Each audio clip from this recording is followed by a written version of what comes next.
Best Marriage Podcast. I'm your host, Whitney Shio. And I'm your host, Pesa Shio. And this is the place where we believe that every marriage has a chance to be long-lasting and fulfilling. Yes, every marriage has a chance to be awesome and to be fulfilling. Yes. And as always, you can reach out to us on Twitter. I'm at Whitney Shio. And I'm at Pesa Shio. And of course, you can like us on Facebook. Which is Facebook.com/Live Your Best Marriage. Yes, so Whitney, what are we talking about today? today I thought we could talk about ways that couples can show respect to one another. Respect, huh? That reminds me of Aretha Franklin song.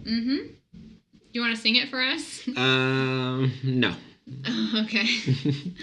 Yes. Ways that couples can show that they actually respect one another. And I think one of the biggest ways that someone would feel like they're not being respected is if they think their partner does not listen to their points, or if they feel like their ideas are not encouraged. So if they feel like they're not being listened to, they will feel disrespected? Right. So disrespect is not something like what I remember learning as a kid when somebody says something to disrespect you. Something being mean, somebody saying something mean, and they disrespect you. So not talking to you is also a disrespect? Well, I mean, I guess some of the points that we can give to show respect, the first one definitely would be to treat your spouse in ways that you would want to be treated. I think that's one of the most simplest and easiest ways that we can start. Treat your spouse in ways that you want to be treated. Right. Well, yeah, like treat your spouse in a way that would make you happy if they were treating you like, okay, I guess I'm getting it all switched around. But so for example, I would want somebody to tell me what they want. So should I treat my spouse that way? Like, hey, you need to tell me what, you know what I'm saying? Yeah. Because that's what I would want. Right. So, but that might not be what you want. A really great way to show respect is to listen when they talk. Okay. So have you ever had a conversation with someone and they barely let you finish a sentence? No. No, never, not even at any job you've had? Nowhere? Oh, maybe, yeah. Okay, so I'm guessing that probably did not feel like a moment of respect. No. So that's one of the first things you can do is if your spouse is excited to tell you a story, or they're just happy to tell you something, genuinely listen. Yes. Act like you're interested in what they're saying. Yes. Show interest. Act like you want to hear what they're talking about. So it's a great way to show appreciation. And also and then if they bring ideas to the table, it's also really a great way to let them know that they're being heard by taking their input into account. Whether it's time to make a decision or just whatever it is, whatever's going on. Yeah, taking their point of view before you make a decision. Right. Being able to accept their point of view is really huge. And folks, we're having a huge thunderstorm, so if you're hearing a bunch of noise on the background, it's the thunderstorm. So, and it's also a great way to show compassion as listening to them. Right. Taking their ideas into account, because it just shows that you care about what they're thinking and what they're feeling. So compassion is a really, really big part of respect. What does the dictionary define respect as? Respect? Just so that we can be all in the same page, because growing up I had a different version of the word respect, which might not be what we are talking about here. What does it say? Okay, I just Googled it. Okay. The definition of respect is a feeling of deep admiration for someone or something, elicited by their abilities, qualities, or achievements. So, and synonyms are esteem, regard, reverence. So it's just basically respect is liking somebody, showing a lot of love and high esteem and high regard for somebody. right. I think the biggest point to remember is that you're letting your partner know how special they are to you and that they matter to you. But also their ideas and their concerns, their worries, their fears, everything matters to you. Okay. So and I know sometimes. Like appreciate them or just hold them high, hold them on a pedestal.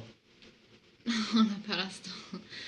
Well, for example, if a couple is having a discussion. Okay. And when one person feels as though they're not being heard and they're met with deflection, like their partner changes the subject or basically turns the conversation around in a way to show that actually they are the problem. Like the partner is a problem? Yeah. Or the one who's feeling like they're not heard. Yes. Is made to look like the problem. I know that we take that so personally. We feel like, oh my gosh, I must just be innately bad because my partner is just like totally not listening to me, totally turned off by my ideas, and they're actually implying that I am the problem. But that's really not the case. It's not that you're bad or that you're flawed or there's something wrong with you. There's really a lot more to it. There's more going on. It's in a lot of cases your partner just might have too much pride to say what's really bothering them. So it comes out in a way that puts more focus on you as somehow creating a problem, or they're trying to avoid their own shortcoming, or whatever the case is. I know that it's very easy to take it personally. Yeah. And to feel attacked. So that just creates more problems because you just went from feeling like you're not being heard to also basically being told that you're the reason for the problem. So I think that if we can just remember to treat our partner the way that we would want to be treated, that's the easiest way to just remember to show respect for them. And sometimes we might expect certain courtesies from our partner that we might not even be willing to give them. Yeah. For example, and again, the example I use is, just picture yourself at a job or in a classroom or whatever setting, and you're having a conversation with someone, but they barely let you finish a sentence. How do you think that person would feel if you flipped it around and started interrupting them? They might not like it. They probably would not enjoy that. No. So again, let's keep that in mind in our marriage, that we should not expect courtesies from our partner that we're not willing to give them. Yeah. Because that's huge. That can definitely lead to someone feeling as though they're not valued or they're not respected or that they're not worth listening to. So definitely we have to give them even just the courtesy of listening to them and showing them that we are actually listening. Right. And the reason why I'm making such a big deal out of this is because there are some huge problems that can come from this. Some of these issues creep up slowly, and they're not very noticeable in the beginning. Like what? Like if one partner has a tendency to be more dismissive when their spouse brings up a point. So one of the big problems that can come from that is the person who feels the rejection, who feels like they're not being heard, will probably pull back and not really expect much from their partner anymore in terms of just that basic courtesy of being listened to. So the one who's not being listened to. Right. Yes. Right. They'll actually feel a form of rejection. Okay. And so again, the huge problem that comes with that is they'll have a tendency to pull back, to withdraw from the conversation. Either from the conversation or from every conversation or even from the relationship. Okay. Because again, it feels like rejection. If you're complaining about something, or you're trying to get a point across, or you're trying to explain where you're coming from and you're being dismissed, that really does feel like you're being pushed away. Now, is there a way to explain that to the other partner? Maybe the way you're explaining it does not really, you are not really connecting with them, and they don't really understand what you're talking about. Like, there's different ways of explaining something, and you might be using one way of persuasion or one way of explaining, and somebody might feel like, oh, my wife is not listening to me. I mean, what's going on here? But maybe the way you come and explain the situation to her, she might not be really getting that. Right. But if you take the responsibility that it's my responsibility to actually help them understand where I'm coming from, you might get more creative and find other ways to explain the same situation to her. And hopefully she'll be able to get that instead of just a husband saying, oh, you know what, there's no hope here, and I can't make her see what I'm talking about. Yeah. Right. Yeah. Actually, yeah, there are ways that you can express that, because if you hammer a point so much that the other person shuts down and then they actually just continue to be more dismissive than they were before. Some of the ways, you can come up with ways to try to set up a conversation that would be more effective and be more helpful for both of you. For example, you could say, hey, is right now a good time for us to sit down and chat? Because there's something that I really wanted to explain to you. Or you could even schedule a time that is not one of those hectic times of day. Yeah. When the kids are crying, or the kids are fussy. Because if that's going on, it's really hard to have a serious conversation. And it might be seen as maybe your wife or your husband is disrespecting you, but maybe there's a lot of other extra things. Right. Another thing is, as you are saying, just the time. If somebody's just coming from work and they're having all that drama from work, the stresses of work in their mind, if you can give them time to unwind first before you start hitting them with the issue, right, you might get them to really get what you're talking about more, compared to if they just walk in and you start saying, yeah, this is what let's talk about this. Yes, this is what's happening, or this is how I'm feeling. Yes. Yeah, if you can give them some time to chill out a little bit. Yes. Don't meet them right at the door. Yes. Or with this issue.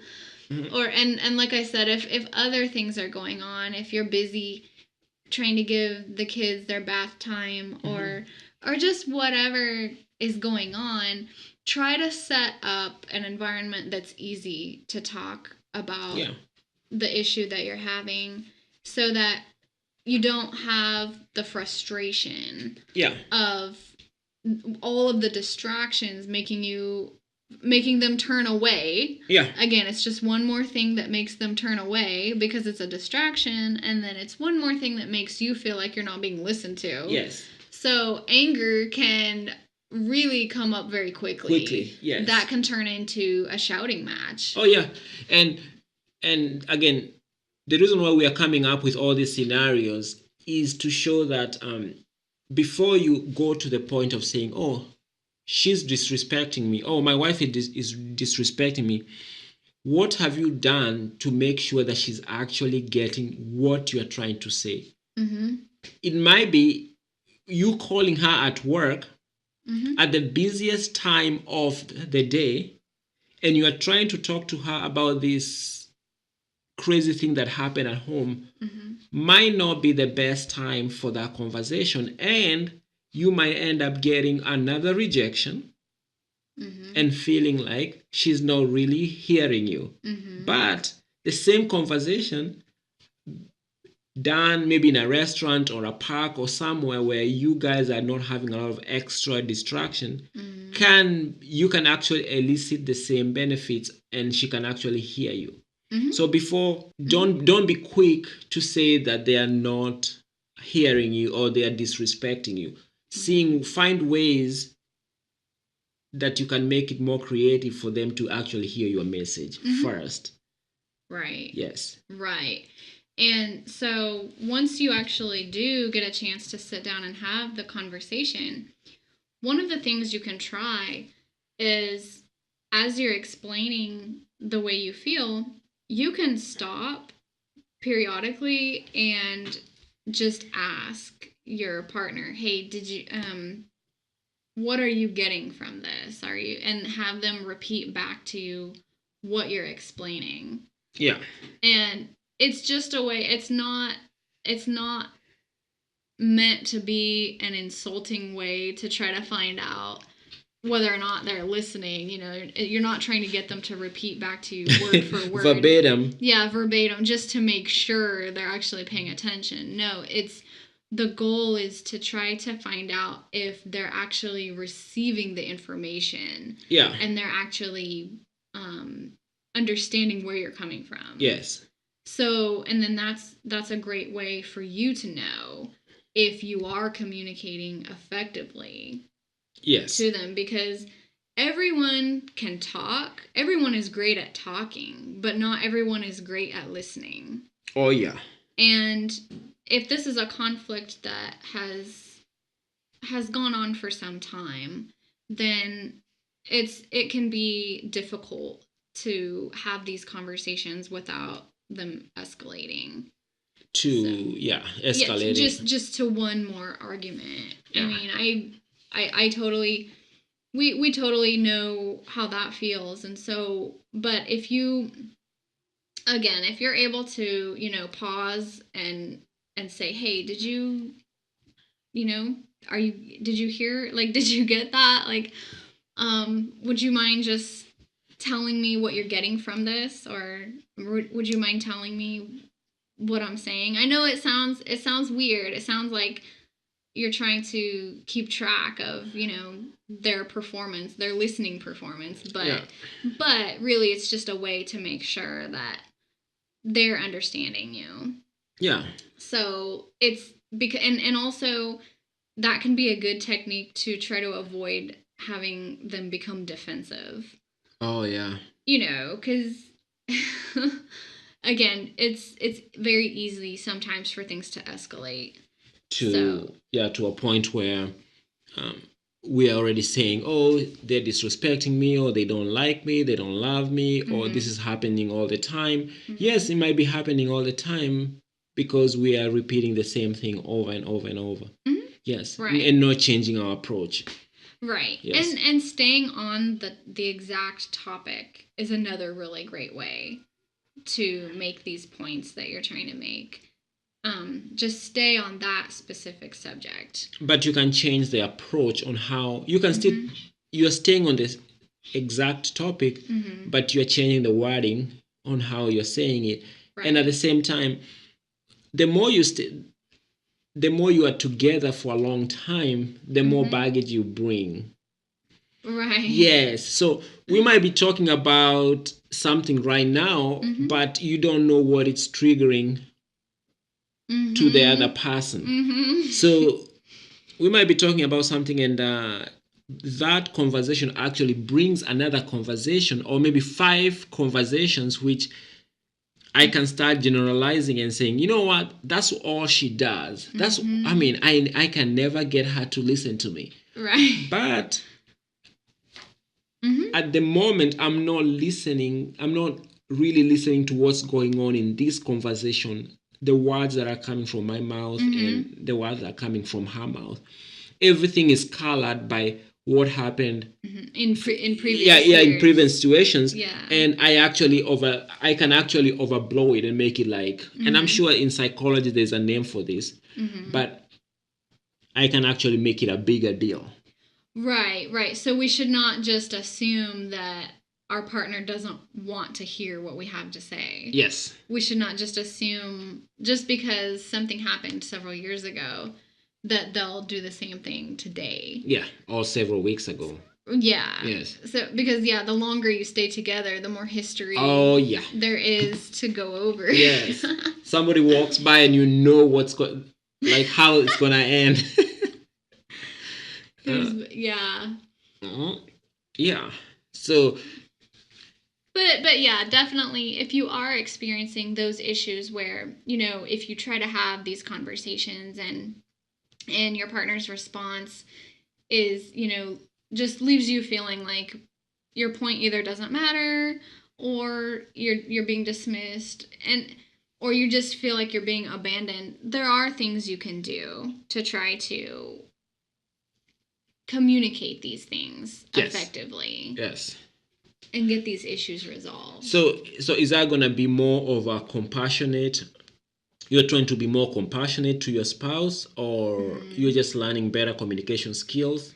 I think if both people start being more compassionate, then I think that the whole issue of showing respect, it will become a lot easier. Yes. Much easier. Because now we won't be splitting hairs like, oh, am I showing respect? Am I not showing respect? If you just show up with compassion and you're just being nice to your spouse. Right. And you're just trying to do the best for them.